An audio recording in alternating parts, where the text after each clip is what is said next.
Hi గారు, welcome to our channel. ప్రస్తుతం దాము బాలాజీ గారు సీనియర్ జర్నలిస్ట్, వారితో ఒకసారి మాట్లాడదాం. నమస్కారం సార్. నమస్తే. సార్, నాగబాబు గారికి కేంద్ర మంత్రి అండ్ చిరంజీవి గారికి గవర్నర్, ఈ రెండు పదవులు వీళ్ళిద్దరికి ఇచ్చే విధంగా ప్రయత్నాలు జరుగుతున్నాయి. పవన్ కళ్యాణ్ గారే మొన్న ఢిల్లీ వెళ్లి ప్రధాని గారితో మీటింగ్ ఏర్పాటు చేసుకుని దీన్ని డీల్ చేశారని చెప్పేసి వార్తలు వినిపిస్తూ ఉన్నాయి సార్.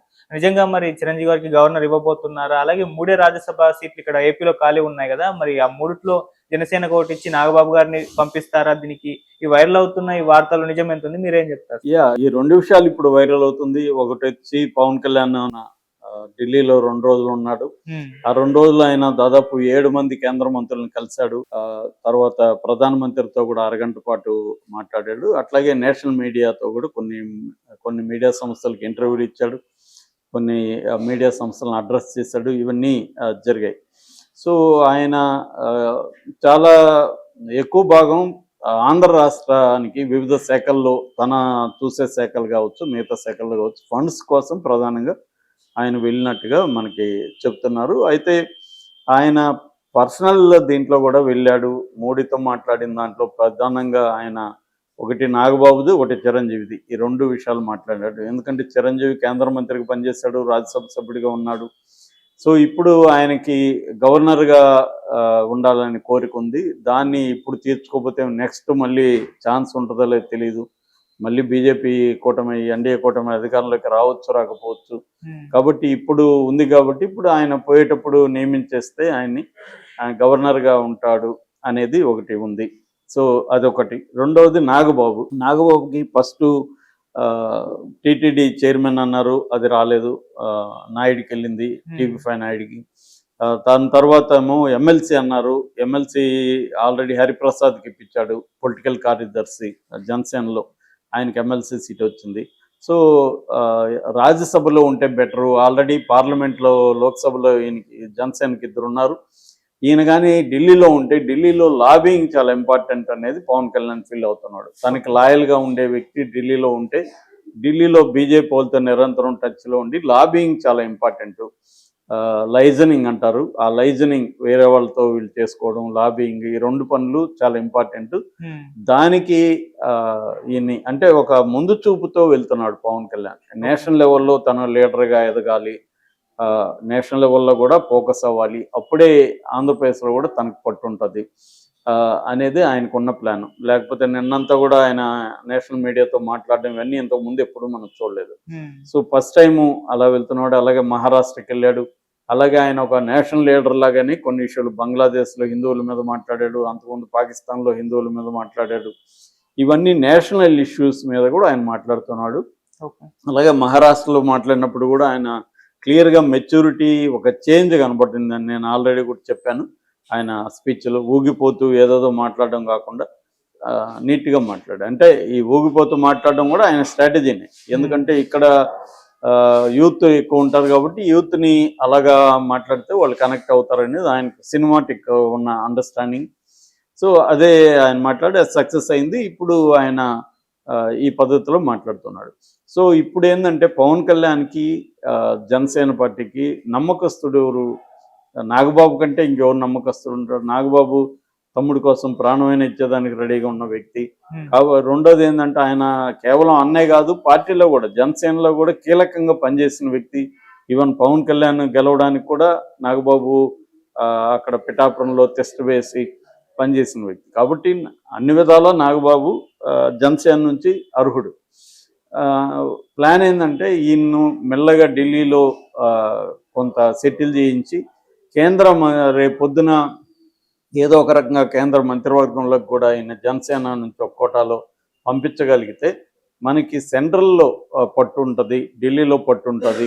అది చాలా ఇంపార్టెంట్.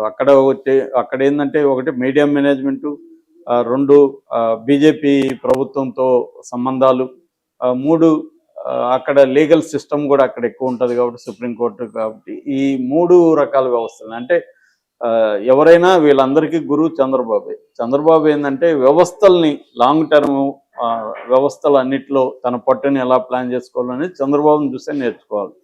సో పవన్ కళ్యాణ్ కూడా చంద్రబాబు చూసే ఆయన కూడా ఇవన్నీ ప్లాన్ చేసుకుంటున్నట్టుగా తెలుస్తుంది. అంటే లాంగ్ టర్మ్ ప్లానింగ్లో ఢిల్లీలో పట్టు రావాలంటే మన మనిషి అక్కడ ఉండాలి అనేది ఉంది. అందుకని గట్టిగా పట్టుబడుతున్నారు. మామూలుగా అయితే మనకు 3 రాజ్యసభ సీట్లు ఖాళీ అయ్యాయి. మోపిదేవి వెంకటరమణ, తర్వాత బీద మస్తాన్ రావు ఫస్ట్ చేశారు. దాని తర్వాత ఆర్ కృష్ణయ్యని బీజేపీ జయించిందని కూడా ఒక వార్త ఉంది. ఏదైనా ముగ్గురు చేశారు. ఇప్పుడు అందులో బీద మస్తాన్ రావు మాత్రం నాకు మళ్ళీ ఇవ్వండి అని అడుగుతున్నాడు. కాబట్టి ఆయనకి మళ్ళీ ఇచ్చే అవకాశం ఉంది. మోపిదేవి వెంకటరమణ మాత్రం నాకు అవసరం లేదు, నాకు ఎమ్మెల్సీ ఇవ్వండి అని తెలుగుదేశం అడిగినట్టుగా చెప్తున్నారు. కాబట్టి మూడిట్లో ఒకటేమో బీద మస్తాన్ రావుకి ఇస్తారు, ఇంకా 2 ఉంటాయి. ఈ రెండిట్లో బీజేపీ ఒకటి పట్టుబడుతుందని వార్తలు వస్తున్నాయి. బీజేపీ మాకివ్వండి అని పట్టుబడుతున్నాయి. దాని కోసమే బీజేపీని ఒప్పిస్తే మీకు ఇస్తామని చంద్రబాబు పవన్ కళ్యాణ్కి చెప్పినట్టుగా, పవన్ కళ్యాణ్ అందుకోసం ఢిల్లీకి పెద్దల దగ్గరికి వెళ్ళి ఇది మాత్రం నా అన్నకి ఇవ్వండి అని ఆయన గట్టిగా పట్టుబడుతున్నట్టుగా తెలుస్తుంది. ఆల్రెడీ పవన్ కళ్యాణ్ మహారాష్ట్రలో ఎన్డీఏ కూటమికి సక్సెస్కి ఆయన హెల్ప్ అయ్యారు. కాబట్టి ఆ రకంగా రెండోది భవిష్యత్తులో కూడా పవన్ కళ్యాణ్ అవసరం ఉంది. కాబట్టి పవన్ కళ్యాణ్కి ఇచ్చే అవకాశం ఉంది మామూలుగా అయితే ఇంకొక దానికి మాత్రం చాలా మంది అయితే పోటీ పడుతున్నారు. ఇటు ఖమ్మంపాటి రామ్మోహన్ రావు కావచ్చు, సానా సతీష్ కావచ్చు, గల్లా జయదేవ్ కావచ్చు, ఇలాంటి వాళ్ళంతా కూడా తెలుగుదేశం నుంచి ఆ రాజ్యసభ సభ్యత్వానికి పోటీ పడుతున్నారు. మరోవైపు బీజేపీ నుంచి నల్ల కిరణ్ కుమార్ రెడ్డి కూడా పోటీలో ఉన్నట్టు చెప్తున్నారు. అందుకనే చంద్రబాబు ఏం చెప్పాయంటే, పవన్ కళ్యాణ్ నువ్వు కానీ బీజేపీ వాళ్ళని ఒప్పిస్తే ఒకటి మీ అన్నకి ఇవ్వడానికి నాకు అభ్యంతరం లేదు అనేది చంద్రబాబు చెప్పాడు. ఎందుకంటే ఆయన బీజేపీ గతంలో కూడా 2 సీట్లు 2014లో కూడా బీజేపీకి ఇచ్చారు రాజ్యసభ. సో అందుకని పవన్ కళ్యాణ్ స్వయంగా ఢిల్లీ వెళ్ళి ఈ స్వామి కార్యం స్వకార్యం అంటారు కదా, అలాగా రాష్ట్రానికి సంబంధించిన నిధులు తీసుకురావడానికి సంబంధించి మంత్రుల్ని కలవడం, అట్ ద సేమ్ టైం తన నాగబాబు విషయం కూడా మాట్లాడడం, అట్లాగే చిరంజీవిది కూడా మాట్లాడడం. సో ఇది పవన్ కళ్యాణ్ స్ట్రాటజీ అని చెప్తున్నారు. అది కొంతవరకు అక్కడ వర్కౌట్ అయిందని కూడా, హామీ దొరికిందని కూడా అంటున్నారు. మోస్ట్లీ నాగబాబు రాజ్యసభకి వెళ్ళే అవకాశం ఉంది. అది వెళ్తే ఒక రికార్డు కూడా ఉంటుంది. ఒకే ఫ్యామిలీలో అన్న తమ్ముడు, ఇటు చిరంజీవి రాజ్యసభకి వెళ్ళాడు, ఇప్పుడు ఈయన రాజ్యసభకి వెళ్తున్నాడు. అది కూడా మనకి తెలుగులో రికార్డ్ అయ్యే అవకాశం ఉంది. సో ఏదేమైనా ఇప్పుడు నాగబాబు అవ్వడం, దాని తర్వాత అతన్ని ఏమన్నా మంత్రిగా కూడా తీసుకోవడం, ఇవేమన్నా జరగచ్చా? ఎందుకంటే పవన్ కళ్యాణ్కి చాలా ఇంపార్టెన్స్ ఇప్పుడు ఉంది. ఒక రకంగా చూసుకుంటే చంద్రబాబు కంటే పవన్ కళ్యాణ్కి ఎక్కువ మోడీ ఇంపార్టెన్స్ ఇస్తున్నట్టుగా మనకు కనబడుతుంది అనేక విషయాల్లో.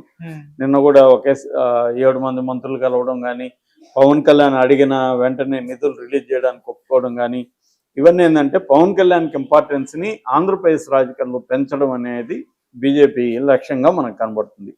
ఎందుకంటే పవన్ కళ్యాణ్ చంద్రబాబుతో పోలిస్తే చంద్రబాబు కంటే కూడా పవన్ కళ్యాణ్ నమ్మకంగా మనతో ఉంటాడు అనేది బీజేపీకి ఉంది. రెండోది, సౌత్ ఇండియాలో ఒక కరిస్మాటిక్ పర్సన్ కావాలి, కరిష్మా ఉన్న పర్సన్. ఆ పర్సన్ పవన్ కళ్యాణ్. పవన్ కళ్యాణ్ని ఎన్నికల్లో సౌత్ ఇండియాలో కూడా వాడుకుందాం. తమిళనాడు కావచ్చు, కర్ణాటక కావచ్చు, ఇలాగా అన్ని రాష్ట్రాల్లో కూడా. ఎందుకంటే తమిళనాడులో ఎలక్షన్ దగ్గరకు వస్తున్నాయి కాబట్టి పవన్ కళ్యాణ్ని తమిళ పాలిటిక్స్లకు కూడా తీసుకోవాలి అనేది బీజేపీకి ఉంది. సో అందుకని బీజేపీ పవన్ కళ్యాణ్ కోరికలను కొన్నిటిని నెరవేర్చే అవకాశం అయితే ఉంది. ముఖ్యంగా ఇది ఇంపార్టెంట్ పవన్ కళ్యాణ్కి. లాంగ్ టర్మ్లో తన ఫ్యూచర్కి నాగబాబు ఢిల్లీలో టెస్ట్ వేయడం అనేది పవన్ కళ్యాణ్కి వెరీ వెరీ ఇంపార్టెంట్. సో ఆయనలో నాగబాబుని పెట్టే అవకాశం ఉంది. నాగబాబు రానున్న కాలంలో చాలా కీ రోల్